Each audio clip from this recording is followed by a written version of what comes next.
This is an uncensored podcast about sex, sexuality, gender, and body stuff. Listener discretion is advised.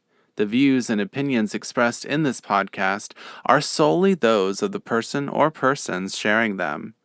Some names have been changed to protect the anonymity of its participants.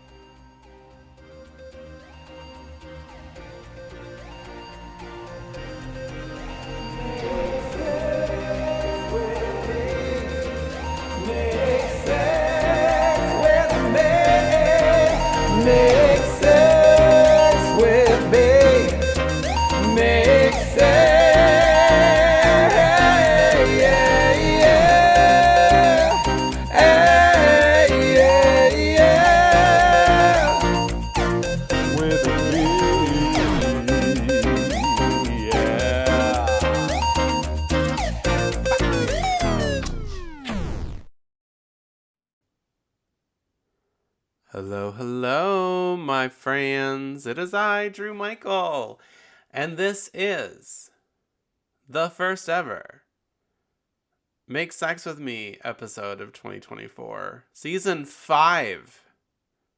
My bitches. Hold on. With that, since we're so professional, let me close this door over here. Can you guys hear me? Let me just close this door. It feels kind of like... is that better? Is that better? I feel like, the room. I feel like the room is a little, echoey. So, we're out of the closet. We used to be in the closet for much of season 4. We were in the closet. And the good thing about the closet was that the closet was small. The closet had a lot of clothes, and so that kind of dampened any kind of like echo in the room. But we decided that the closet was hot in the summer and kind of cold in the winter. And because it's near the attic, I guess, and also really dusty because I don't ever clean the closet. And also there's like a bunch of clothes in there from, I guess, all the times I've ever gone to Goodwill. And I don't know, I think this is the beginning of maybe a conspiracy theory, but I'm pretty sure that there's something going on at Goodwill where they maybe like just spray or fumigate their clothing with something that just does a number on my sinuses. It's not good. So, something about their clothes just makes my sinuses go insane. Could be cat dander, could be just, coming together of, I don't know, dust mites and mold and whoever knows. But it's like I can go to a lot of secondhand stores. And this place is just, it just bothers me. What a good start. What a good start to 2024. You guys, I am so happy to be back. I had a very restful holiday without you guys. It was sad. I missed you. I was like, can I please just talk to them? In fact, I actually did like a little mini recording on New Year's Eve. And I was gonna use that to like drop some like little cutesy little New Year's, like while you're away, here's a message from me. But I listened to it later and I didn't really think it was very interesting. So that was not published, but I was sick for like all of December. I literally got sick on December 1st. I was like helping with this kids musical, and I was like, I just finished like a choir concert, and I like, for some reason, I didn't realize until like just this year that like I have way too many fucking Christmas decorations. And I think we actually had more this year than any year before because my parents just have been bringing, little by little, bringing things down from their second home, and then they sold their second home. So now I think the full all the Christmas decorations that we all own are just now here in our house here. And it was like boxes and boxes and bins of Christmas decor, outdoor, indoor. Of course, half the fucking lights for the tree, half the fucking lights for outside didn't work. It was like it was like a National Lampoon's level of like Christmas disappointment. But I managed to, with all the shit with my job being crazy and just having like a lot of volunteer things that I'm involved in happening. I somehow pulled it all off. And like I said, I got sick. I had like a head cold and then it turned into bronchitis. And I literally had bronchitis up until like 5 seconds ago. It's like January. It's like halfway through January. It was more than halfway through January now.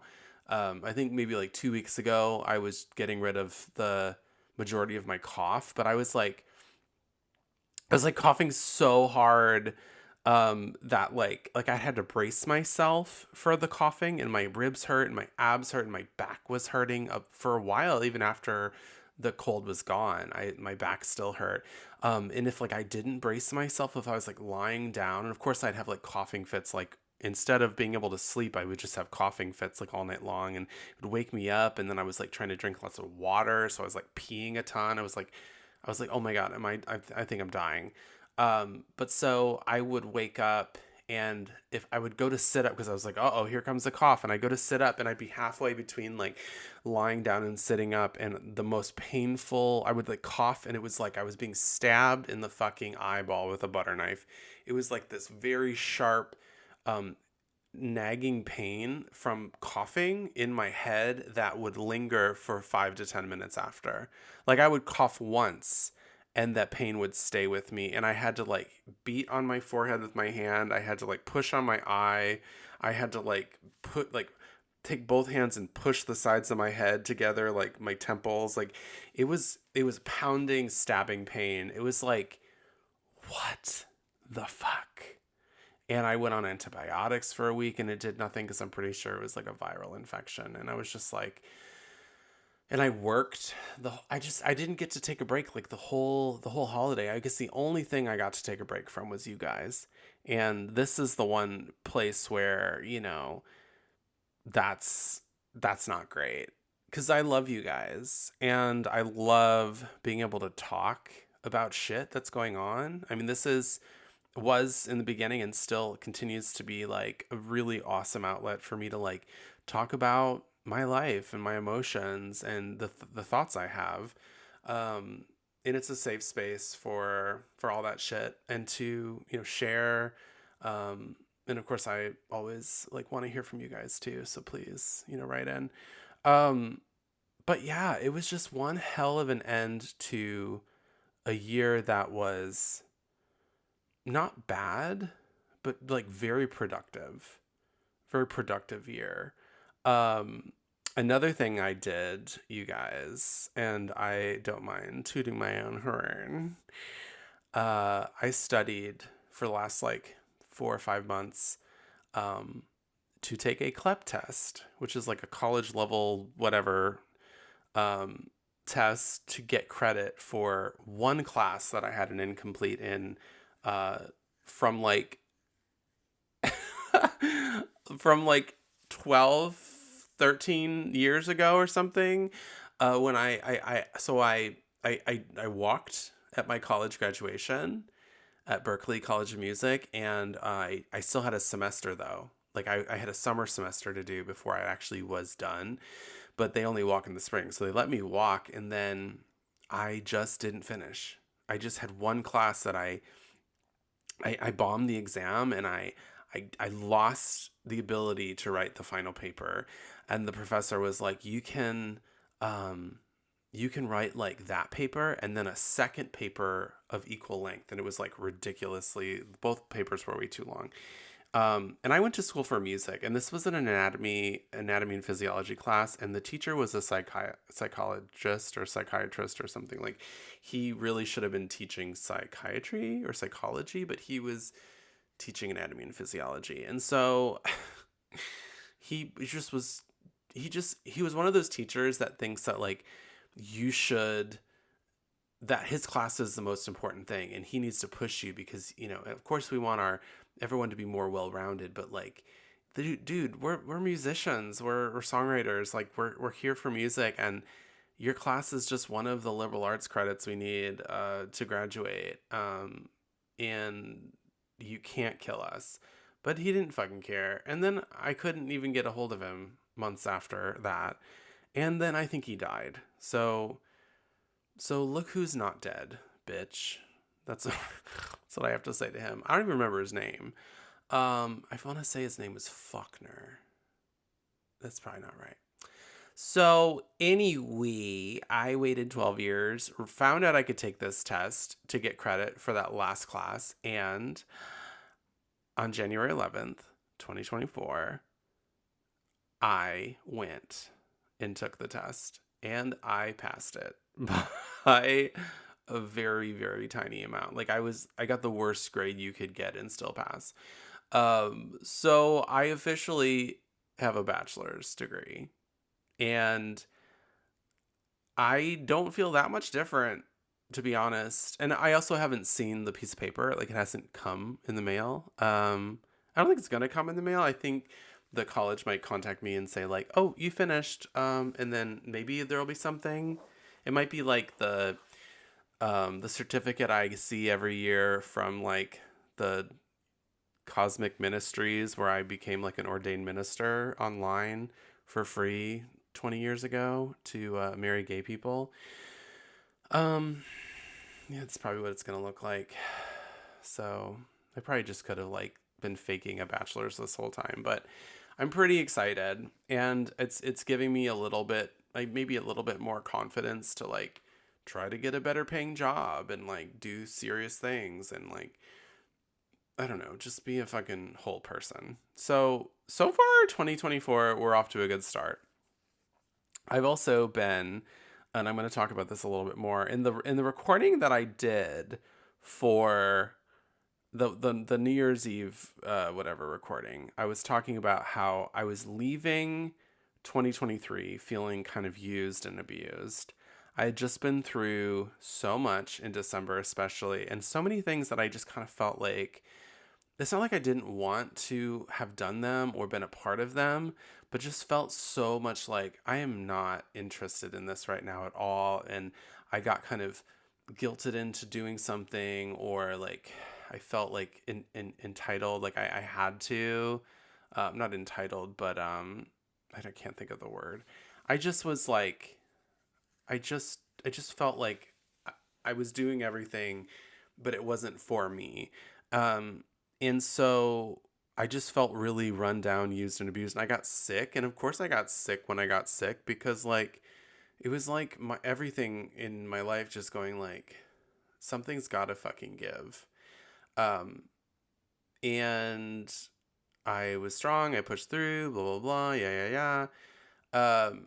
I'm leaving behind those, that indecisiveness in 2023. I'm leaving behind like being like, oh, I don't know, maybe. It's like, no, bitch, yes or no. Because I moved into 2024 saying, I want this to be my year of no. Like, I'm all about Oprah and blah, blah, blah. And like, she did that, like, she read, I don't remember how many years ago, but like, Oprah like read this book, and it was like something about like the year of yes or something. And it was like, oh, this book's amazing. It's going to change your life. Like, just say yes to everything. And I was like, oh, that sounds kind of fun. But like, now I'm like, no, I just want to say no to everything, because saying no to things when you don't want to do them is kind of like a big yes to the universe. And the thing is this, it doesn't matter if you're saying yes or no. You have to make a fucking decision, and you have to stand by your decision. And it's okay to make the wrong decision and then fuck up and be like, oh shit, I made the wrong decision. But you got to make one initially to begin with. And so I think like, I guess my point was that I was going to say no to all these things that I was involved in, that I just didn't, my heart wasn't in. Um, because a lot of those things were going to continue this year. And I was just going to let them all know, like, hey, by the way, I'm not going to be participating this year in those things. And then at least one of those things is already kind of happening again. And I was 100% not going to be involved in it at the end of December.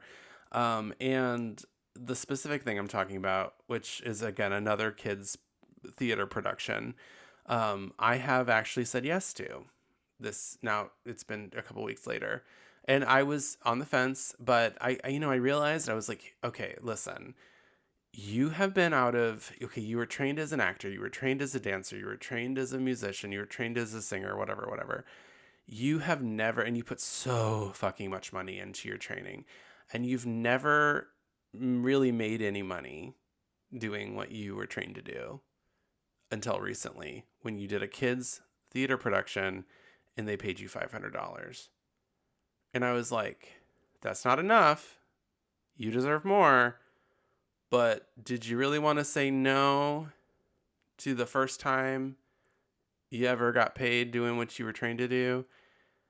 And I was like, oh, yeah, maybe I should not say no to that. Also, $500 in 3 months is like kind of good. I could probably make that doing a dog sit in a week, but still, it's like, it is worth it. And it does keep me connected to the theater community. And I'm giving to children in the future of, arts communities. So I am saying yes, but I'm saying yes in saying, being mindful of that yes, being like, you said yes to this. Like, don't try to act like you didn't want to fucking do this. You said yes, bitch. And so that feels good. I made a decision. It was made with, mindfully. I knew I wanted to do it, and I said yes. So that's good. But there's going to be some no's. And it's never going to be a yes because I just don't know how to say no. It's going to be a yes because it works for me. It's working for me. And at any point, if there's not enough space for more things, I'm going to say no. No, thank you. No, not right now. That this time this doesn't work for me. Like, please contact me again in 3 months. I don't know. But just no. And also, like, no is a complete sentence. I fucking love that. I love no as a complete sentence. It is. You don't have to really explain to many people, like, why you're saying no. You just fucking say no. So no, bitch. All right. I want to go over a few things that I learned from this, like, Spotify wrap up thing they do every year about your podcast. If you have a podcast on Spotify for podcasters, there was some interesting things that I learned about you guys, and I just wanted to share them with you and say thank you. So, did you guys realize that it was 50% of my listeners joined for the first time in 2023?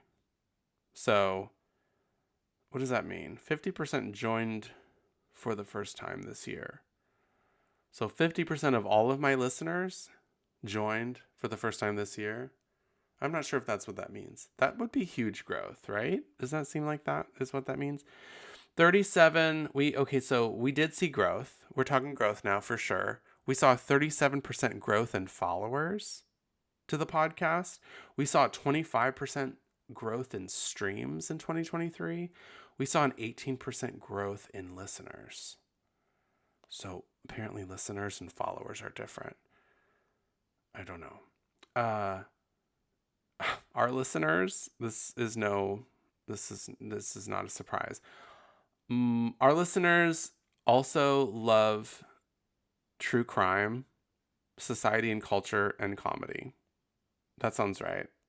We don't really talk much about crime, but I'm a true crime junkie. I'm actually surprised I don't have a true crime podcast, but I mean, you do what you know how to do, and apparently I know how to do sex.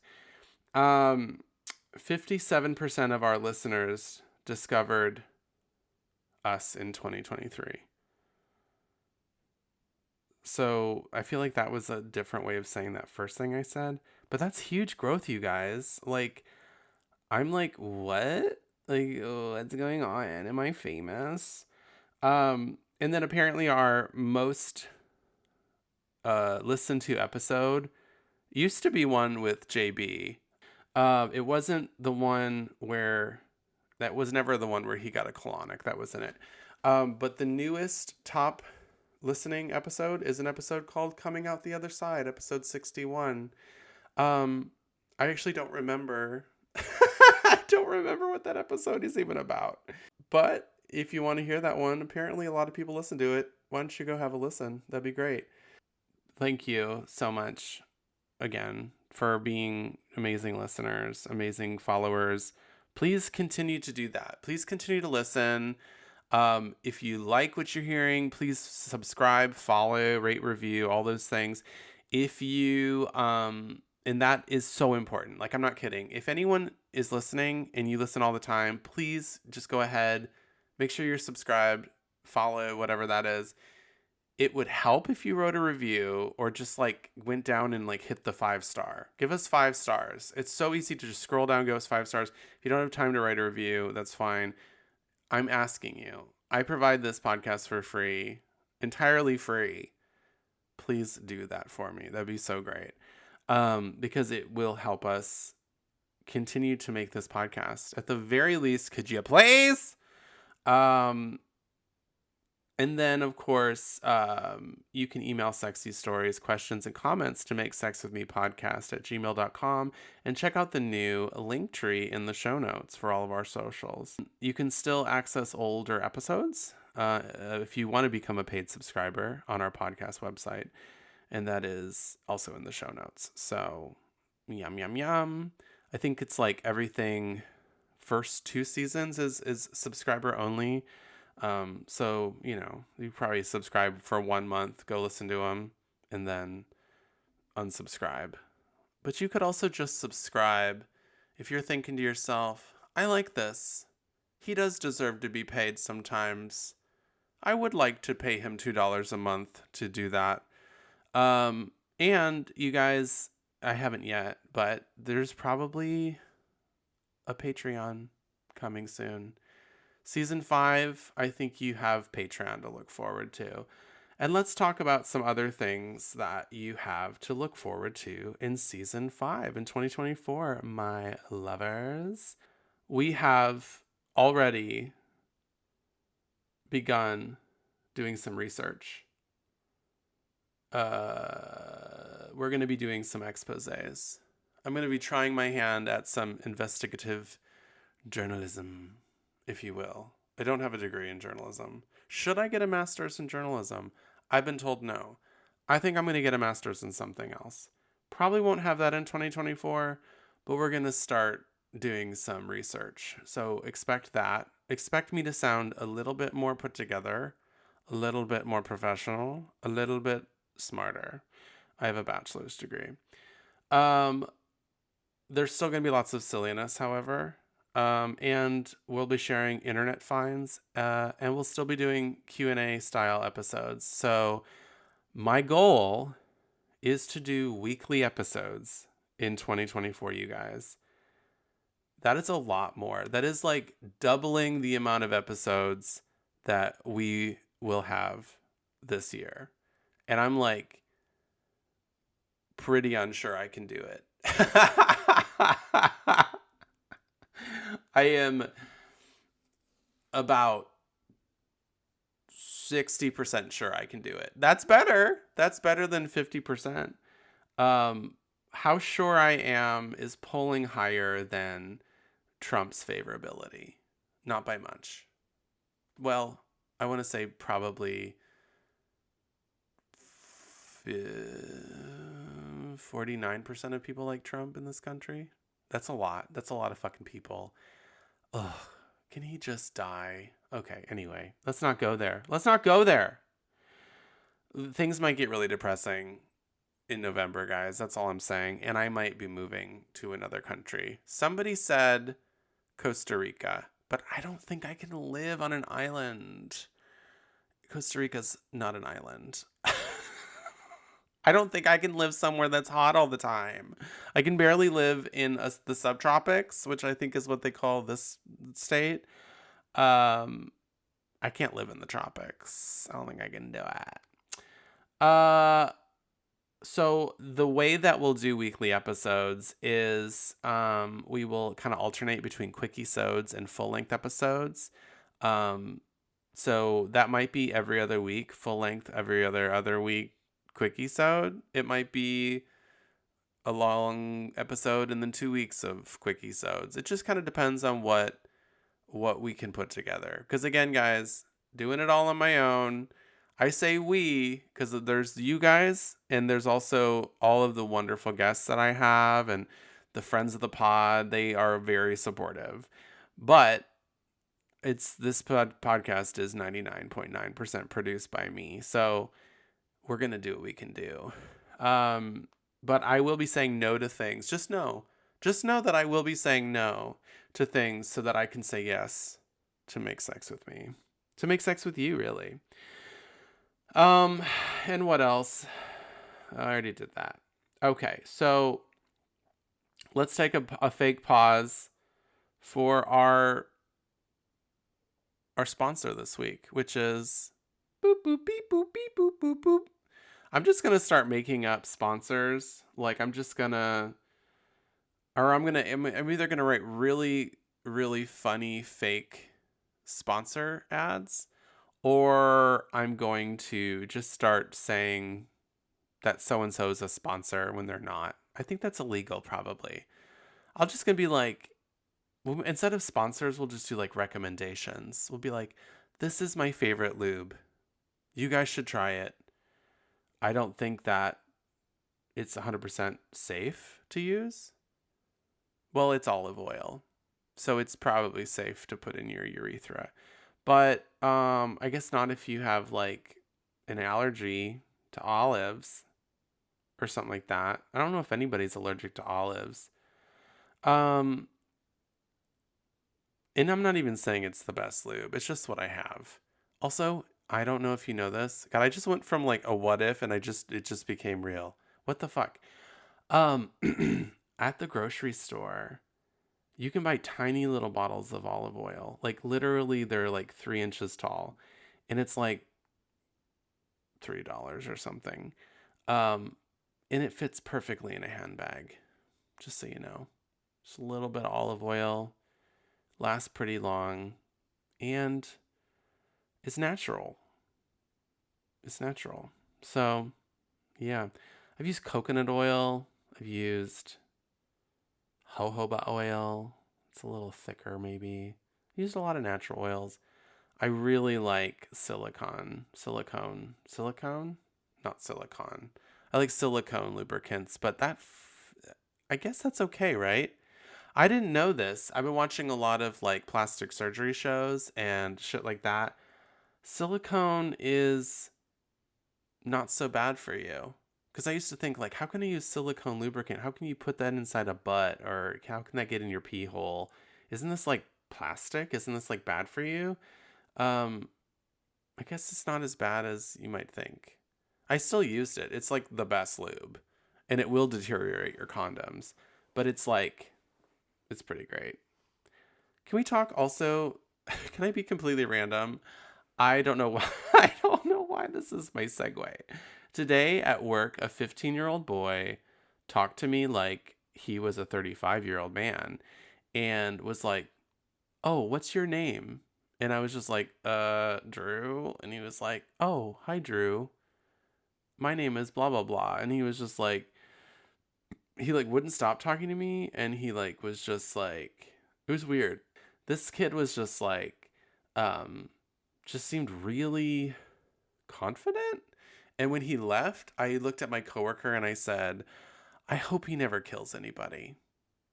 And she didn't really understand that because I don't think anyone knows as much about serial killers as I do, in my workplace at least. But so yeah, that happened today.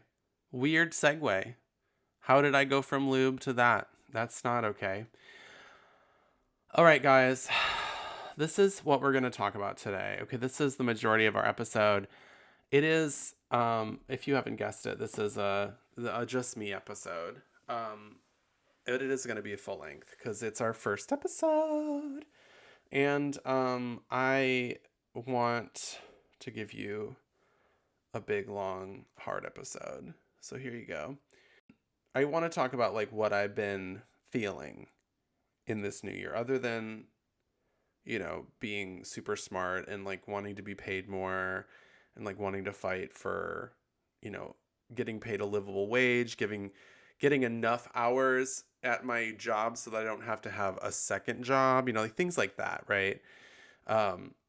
Being given work that is actually challenging and enjoyable, like not just like over and over and over again the same thing and just like ugh, and being filled with that feeling of like I'm not getting anything done, nothing's changing, nothing's new, right?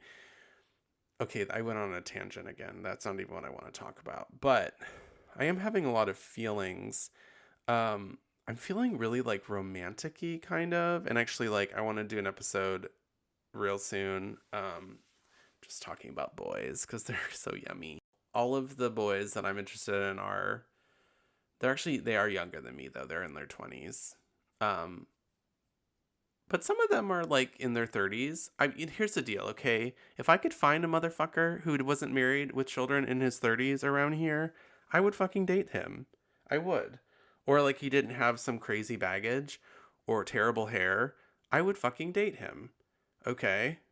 Hair's not that important, but there's more to that story. That's not what I'm finding. I'm finding unmarried young people are in like their middle to late 20s. That's what I'm finding.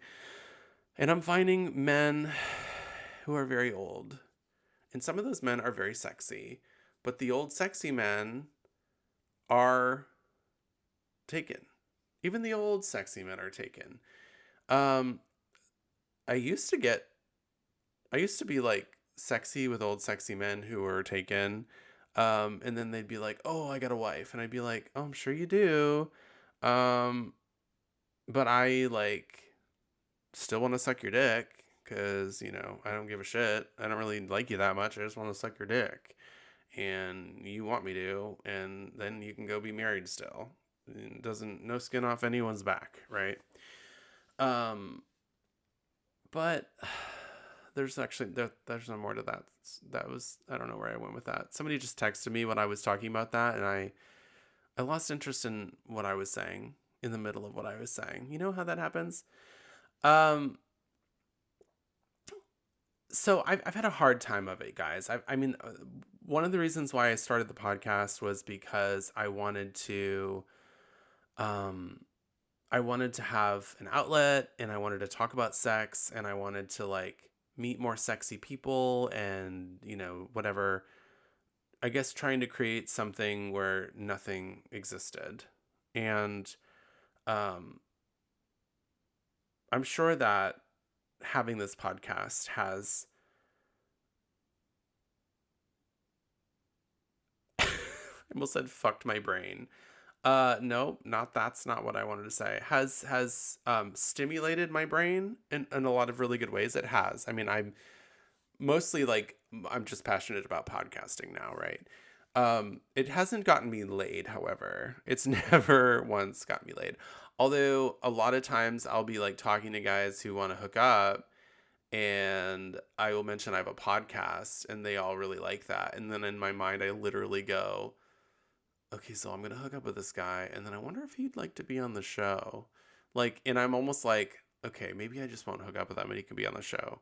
Like, would I rather have just like a really good guest on the show, or do I want to get laid?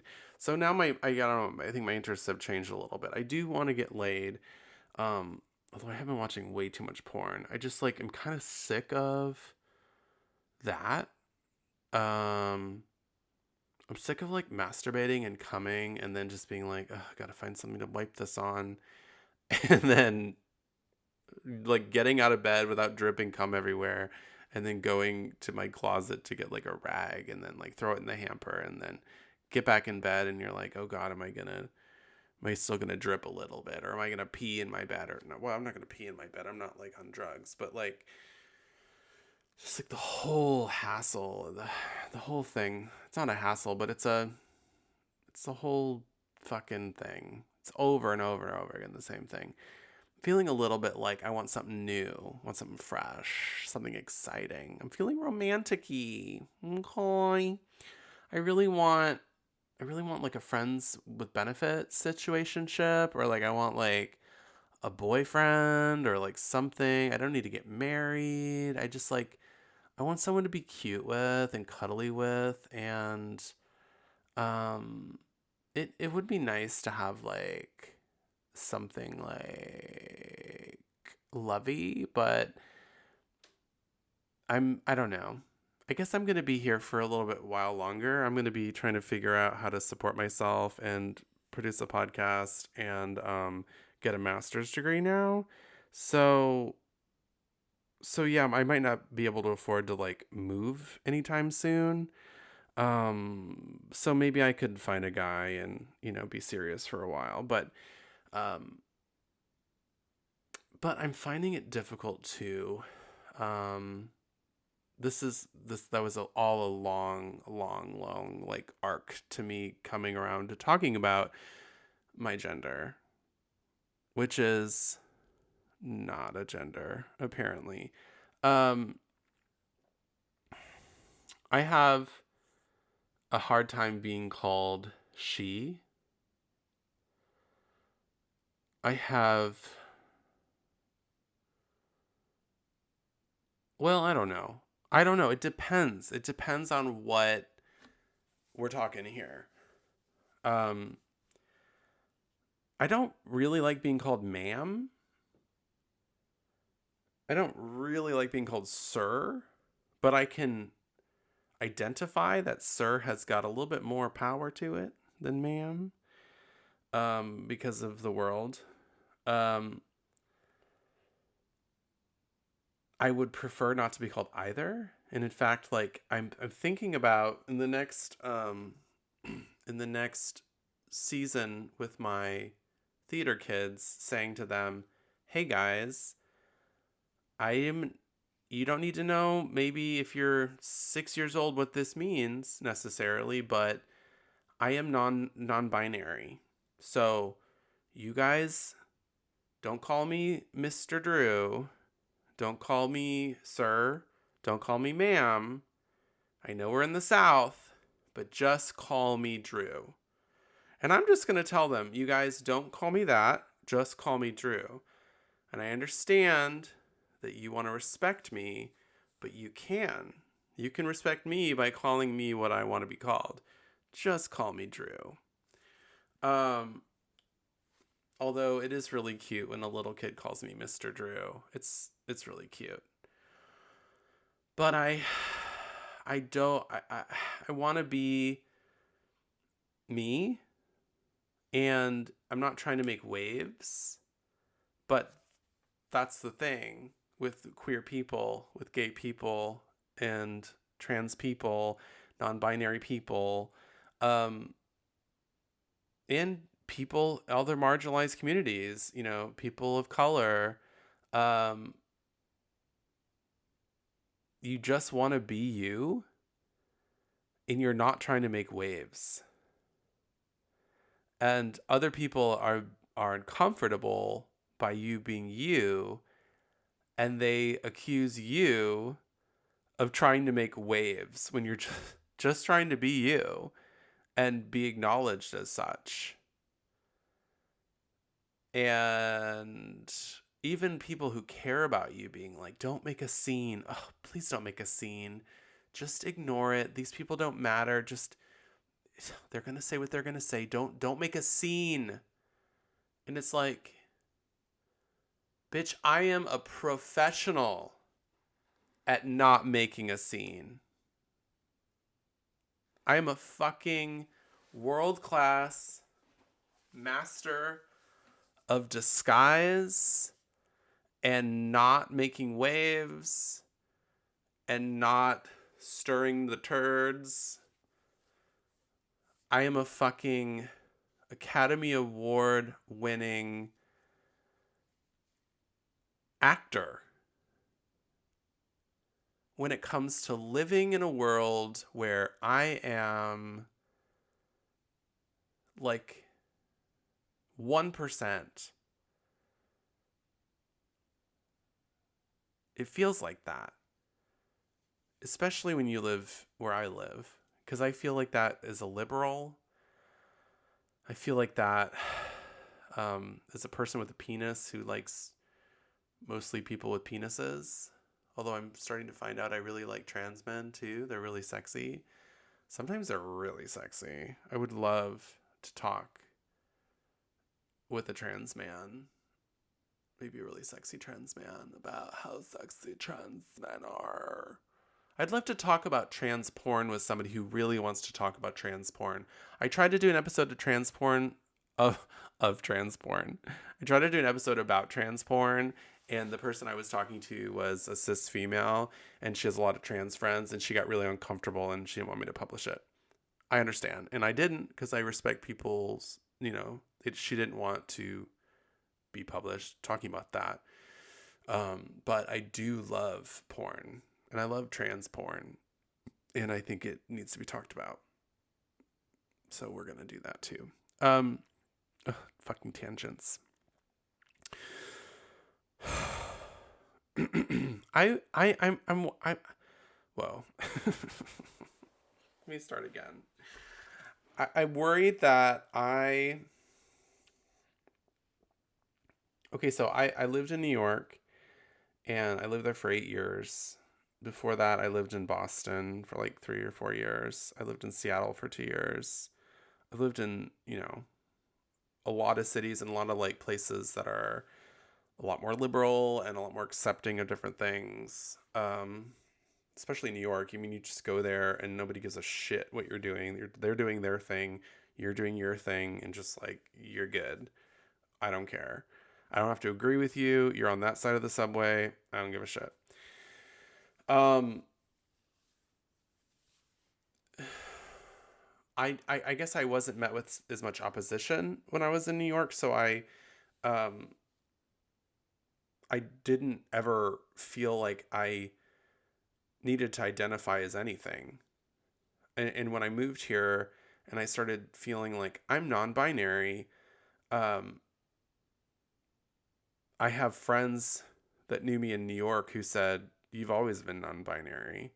And I was like, "No, I'm coming out now as non-binary." And they're like, "Yep, what the fuck were you before?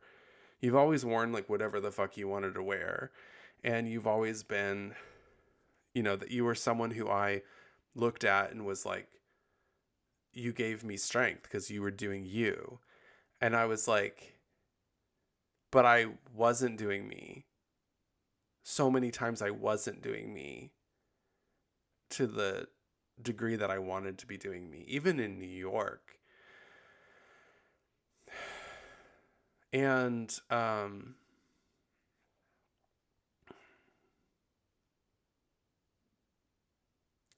I'm afraid that I'm afraid to commit to anything.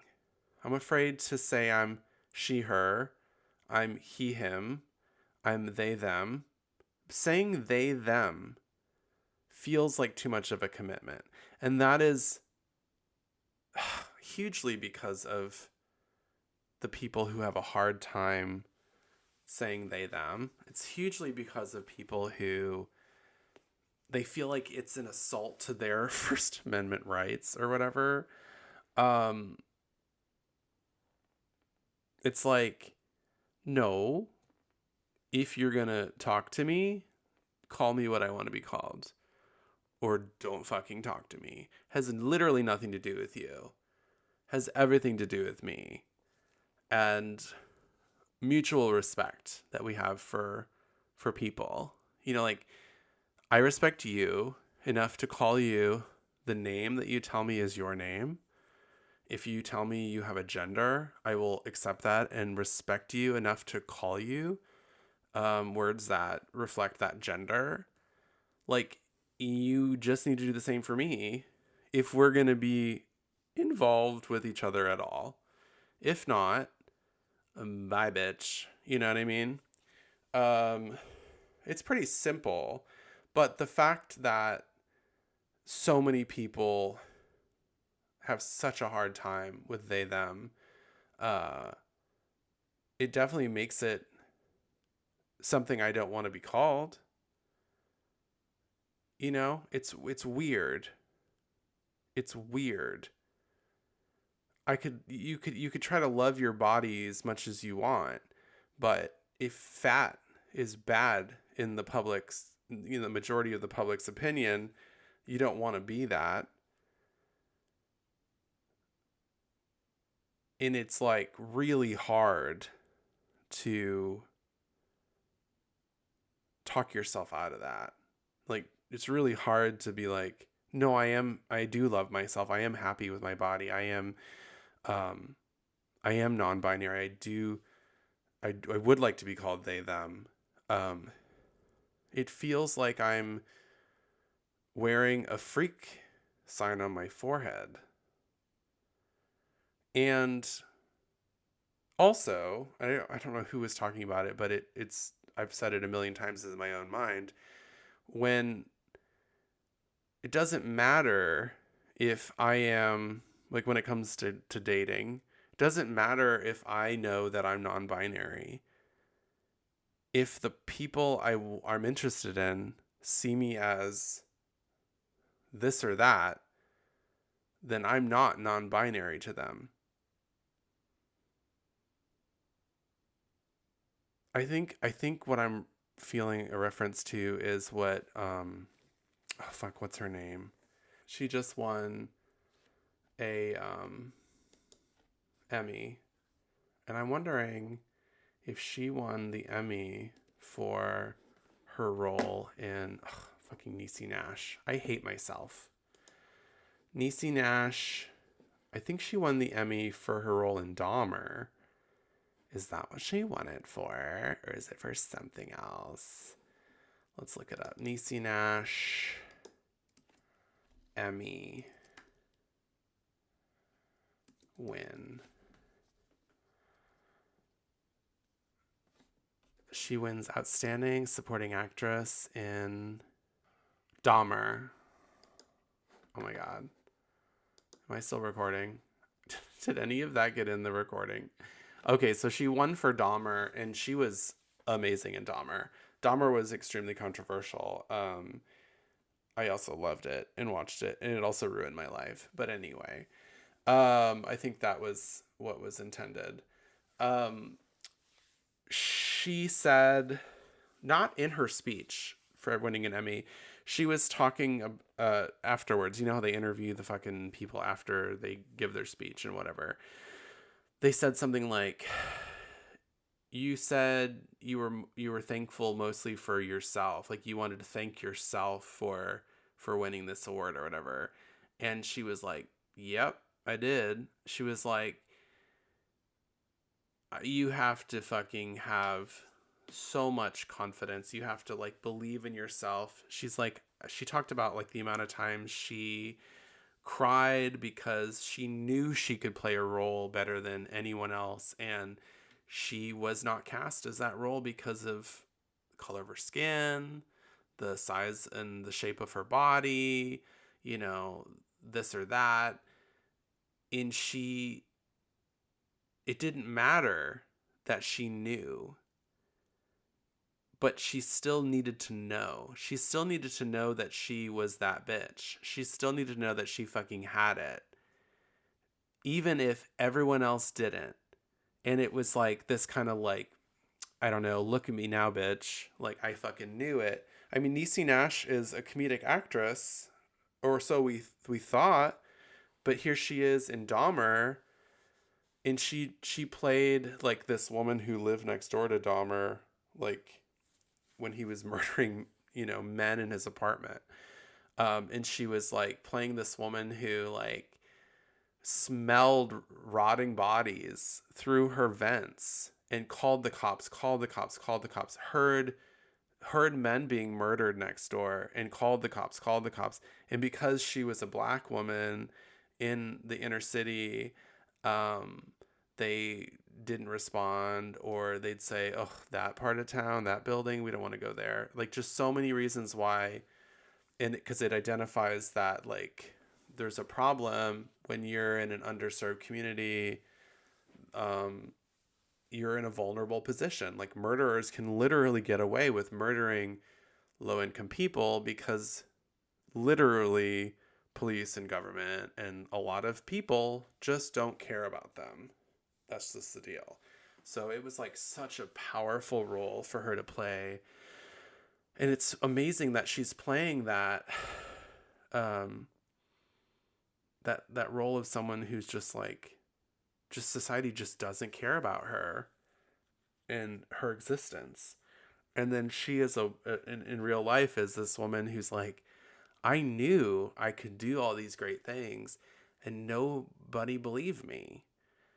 And I'm not gonna win an Emmy or anything. But and I'm not even saying I know I'm capable of greatness, although I do. It is so hard when you know yourself, know things about yourself, if nobody else knows it or nobody else cares. And I don't want to sound like I think nobody cares about me. I definitely do. I see you, my best friends. I see you, my family. I know you love me. I know you care about me. And I know you guys probably, at least in some part of you, think that I am capable of doing great things. Or you've seen me and you think I'm smart and you think I'm talented and you know these things about me, right? Thank you. I see you. But that doesn't change the fact that you know these things about yourself and you're still met with incredible opposition by like the majority of society, it feels like. you know so at the end, if you are successful, if you make it through that mountain of bullshit, then you do kind of owe yourself a huge fucking thank you. Like, I am thankful for me. I'm thankful for everyone who supported me too, but I'm thankful for me, at least for being durable enough. At least for being, I want to say durable enough, like a plastic trash can being hit by a speeding truck. That's what I feel like most days. So my fear this month was that I was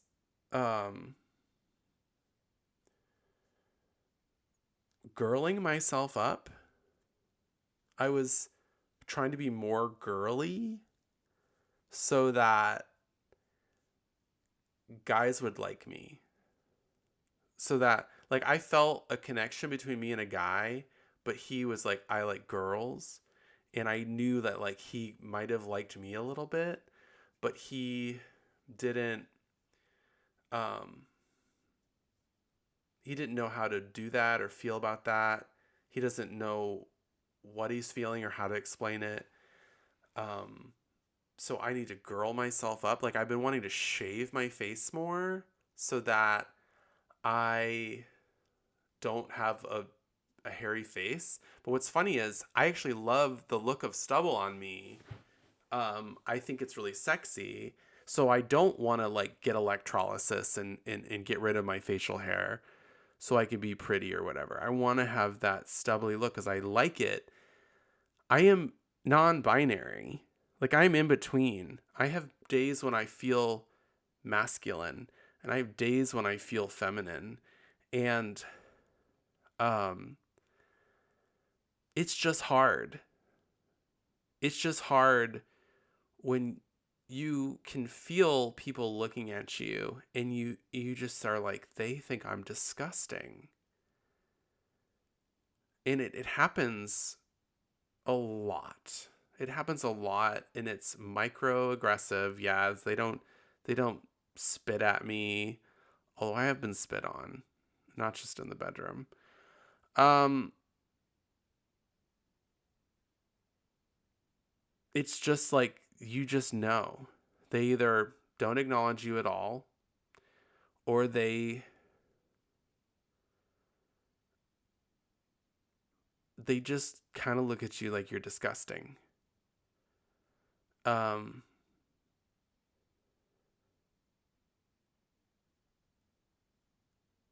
yeah, that happens. I don't really know what else to say about about that. I love when I have those moments in therapy sessions where like I just say a bunch and then literally nothing else can come out. And I'm just like, so yeah, I said that. I don't know what else to say. Thanks. And my therapist is like, "Yep, that's okay." He's like, "This is maybe you just exhausted that thought. Hey, getting to the end of a rope. It's okay. Maybe we should be at the end of that rope." Um, wait, that sounded like a joke about hanging myself. Oh God. Ooh. All right. The other day I jokingly told a woman she should stop having kids. And she was like, and I was like, I'm kidding. Have as many kids as you want. She's like, I'm not having any more kids. And I was like, oh, thank God. I can't. I'm about to make waves and I'm not even meaning to. So so that's a fear that I'm girling myself up to be more girly for guys. Um, but not wanting to be too girly because I don't want to like make it obvious that I'm girling myself up. And then I'm like, is this just a stupid like this thing? Because I every gay boy, every gay tween, teen, whatever, little gay is like little fagula is like told constantly like don't get another crush on a straight boy. Like he likes girls, you like boys. Stop having crushes on straight boys. You don't love yourself. You don't respect yourself. If you keep loving people that can't love you back, you don't love yourself. You don't respect yourself. Is there truth to that? Yeah, bitch. Yeah, there is. But I can't help that I want to be somebody that this person likes. I feel very um much like I lost out on a lot. I didn't feel like I had, even though I went to a boarding school where it was totally fine to be gay, I don't know, I feel like I missed out on so much because of my own demons. Even in that environment, feeling I don't know that I could never um I didn't deserve or couldn't have the opportunities that other people had. And I feel like I never had like some boy that I had a crush on that had a crush on me. And like, I'm not even really sure how common that is of an occurrence to like someone who likes you back and like you really like them and they really like you back. I'm not even really sure how common that is, but it feels like a story that we hear so commonly, probably in like cis hetero teen society, right? Although there's plenty of cis straight, guys and girls and squirrels and everything in between that didn't have that occurrence. But I really feel like I didn't. And there was a lot of times when I just wanted to be a girl because I wanted to be, I wanted a boy. I wanted to be the girl and I wanted him to be the boy. And I remember when I was really little, being like,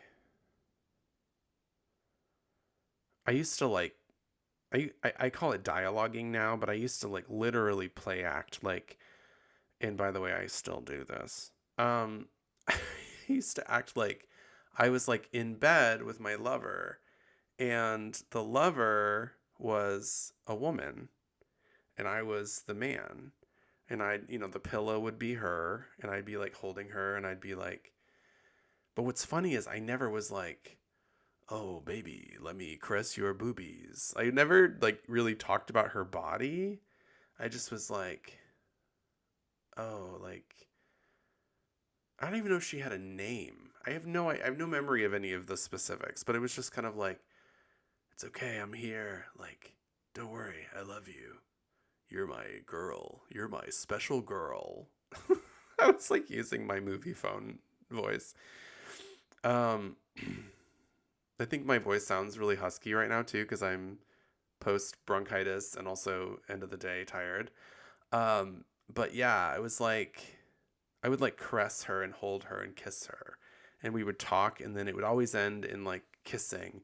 And then of course I didn't know what sex was really like, so it never went any further than that. It just would end, and then I don't fall asleep or go watch a show or get a sandwich. Um, but I remember at some point I said, I think I think I want to be the girl, and I want him to be the boy. And it seemed like, oh, no, no, no, I can't do that. It seemed like it was too exciting to be possible. And it felt like, oh, I don't know, like if I do this, I'm going to like it and I'm never going to be able to go back. And that scared me. So I think I stayed clear from it for a while. And then I was like, um, and then I tried it, and then I loved it, and then I was always the girl. Um, and then I guess when I started understanding more, I don't really know how the transition happened, but I started understanding more about gay people, and maybe I was the boy and he was the boy. I don't know, but um, it's amazing how open my mind is, but how some parts of my brain are still very much like a man loves a woman loves a man. You have to be the man or you can be the woman, but you can't be both, and you can't be neither. It's still so ingrained in my head that I have to be one. Um, and it's totally the binary, but um, I freak out all the time because I'm like, am I sure I'm not trans? But and it's what's funny is my dad. I think my dad took some kind of like, you know, I'm actually looking at a picture of my dad as I'm saying this. He took some kind of like class in, when he was in college, maybe psychology, a couple psychology classes or something. And so he knew a couple of catchy little terms that they used in the during the time, right? It may have been like in the 60s or whatever. I think they use the term gender. What do they call it? It wasn't gender dysphoria, but I definitely have that at times. Um, a sexual identity crisis. I think that's the term he used with me when I was little and I did feminine things or I whatever, and it was like really little. He'd say things like, do you think you might have a sexual identity crisis, or like, do you think you might want to be a girl? um and what's so funny is like it was so scary when he'd ask me that. Like I didn't feel like I would have been able to tell him if I did. There was a lot of parts of me that wanted to be a girl when I was little, but um I always was too afraid to like I've talked about the Kachina dolls. I had these Mexican Kachina dolls, and you put them under your pillow at night, and you'd wish for something, and then the wish would come true. And there were boy ones, and there were girl ones, whatever. And I think my aunt brought them to me. I'm just gonna say this quickly because I don't know how many times I've talked about the fucking dolls, but um, it was a thing of like nobody told me. I don't think anyone told me that you had to put a boy under your pillow if you were a boy and you had to put a girl under your pillow if you were a girl. But somehow I got it through my head that that was true. And I also got it through my head that if I put a girl Kachina doll under my pillow, that I would wake up a girl the next morning.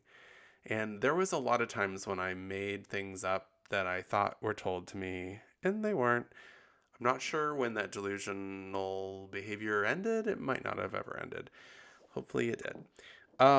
But so I was so afraid. I wanted to put the girl under the pillow. I wanted to wake up a girl, but I didn't know how to explain it to people the next morning. How, and the funny thing is, I always tell people that it wasn't like I woke up with boobs the next day because I was a kid. I wouldn't have had boobs, but it was like I woke up the next day just with long hair and didn't know how to explain why I had long hair and a vagina. Um, and then when I think about what I might have looked like, it was like Tina Belcher from Bob's Burgers. I don't know why, but there wasn't Bob's Burgers when I was a kid. So these are weird connections I've made later, obviously. But so the fear um of saying to my dad, yeah, I want to be a girl. But then again, this feeling of like, but then what do I want to do an hour later? Do I still want to be a girl? I used to wish that I could just be a girl, just kind of switch back and forth. Um, we can't really do that gracefully or that easily in our society. You kind of have to pick one. You can't be both, right? You kind of can't go back and forth. If you go to the other side, you got to stay there. You can't come back. Um, I'm definitely feeling feminine a lot. Like it's the same thing when I get my nails painted. If I get acrylic nails or something on, they're on till they're not on, right? They're on for a while. You're gonna have those on for a fucking month or something. I get really anxious as I'm getting the nails put on because it feels like I'm being choked. Because I can't hide my queerness if it's on my fingers. Uh, and that is uncomfortable. Uh,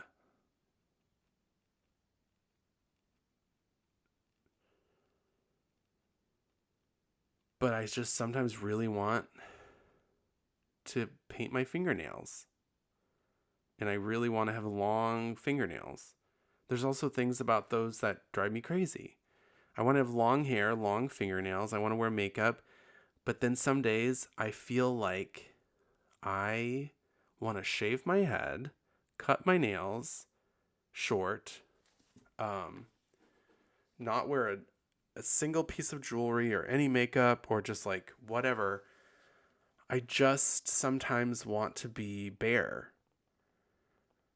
And I think I also just, I sometimes want to be fully me. And then sometimes I just want to be nothing. In some days, it's easier to be nothing. The problem becomes, I think there's more days where I'm nothing than there are where I'm me.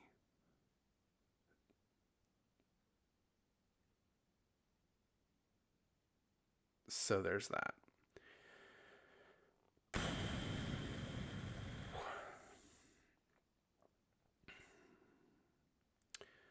So there's the fear of girling myself up, but there's also the fear of girling myself down. That I want so many things.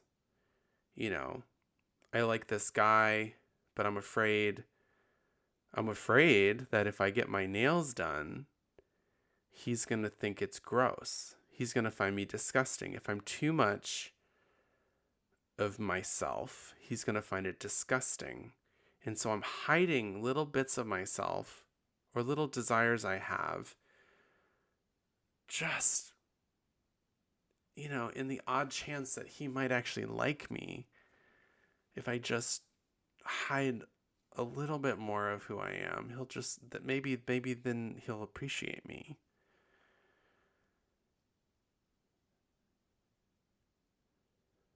Because I've definitely had times when I said, fuck that, I love me, I'm going to be me, I'm going to go and have fun, I'm going to do what I want to do, and then I turn around and I'm all alone.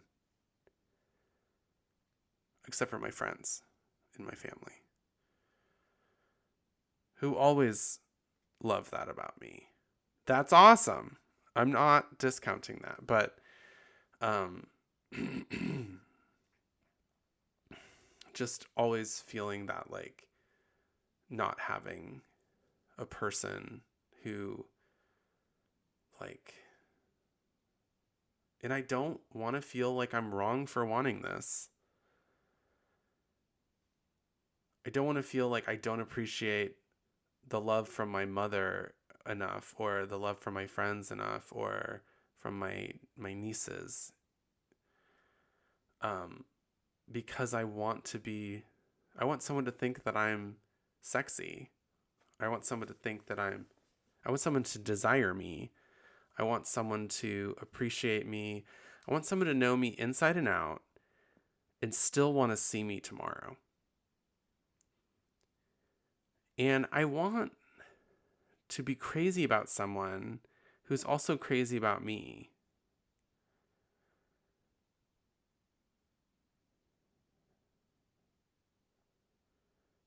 That also seems fucking terrifying. I like this guy right now. I like him a lot. And the thought of finding out that he likes me as much as I like him is almost more terrifying than me just finding out another guy doesn't like me as much as I like him. Because we know that one of those things I can handle. There's like a fear that I'm going to love somebody so intensely that I will lose myself. I will love someone so intensely that if anything ever happens to that love, I will not survive it. There's that fear. But there's also the knowledge that I'm going to die no matter what one day. And will I want to die without having had a love that intense? I don't know. Plenty of people don't have a love that intense and they still live full lives. And they probably would get to the end of their lives and be really fucking happy with their life. So I'm not saying that, like, your life only matters if you had an intense, passionate love. There's all sorts of different lives, and there's all sorts of different purposes and ways to appreciate your experience and different experiences. I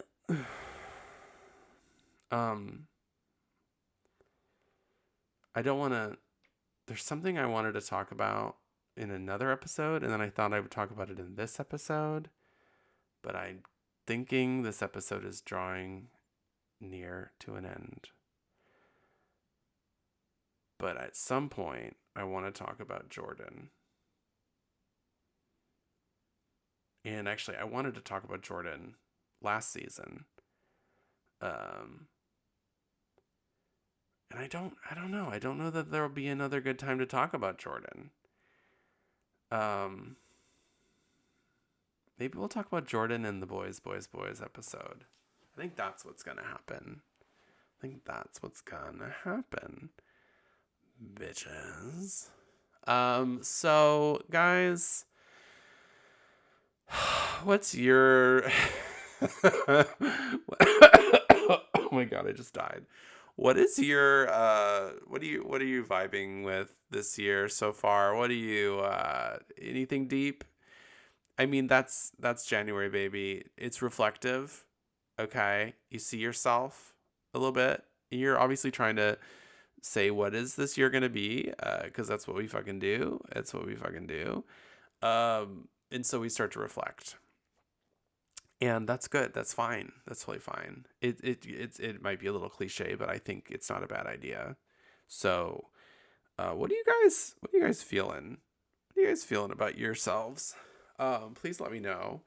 We're gonna need something to talk about for our Q&A episode. So please, again, rate, review, subscribe wherever you listen to podcasts. Please write in. Check out our show notes for all of that shite. And give us a 5-star rating. I just want a 5-star rating. I want nothing else. If you give me a 1-star rating, that's also fine. I would love it if you wrote some terrible shit about me, gave me a 1-star rating, and I will read it online. I will read it on the air. Read it online? I'm so unprofessional. You guys, I love you so much. I'm so excited we made it both to 2024 and to season 5. And I am so excited to bite off a huge wiener of a task, which is to make weekly episodes. I'm so unbelievably worried that that's going to be very hard to do. But I wanna do it. I think it's important. I think more of my mouth noise in your ear is what you need. I think it's what I need. I want your mouth noise in my ear too. So please make that fucking happen. Thank you very much. And that's all. That's all she wrote. You guys, I hope that for this new year, honestly, you guys are filling your holes with whatever makes you happy. Bye-bye.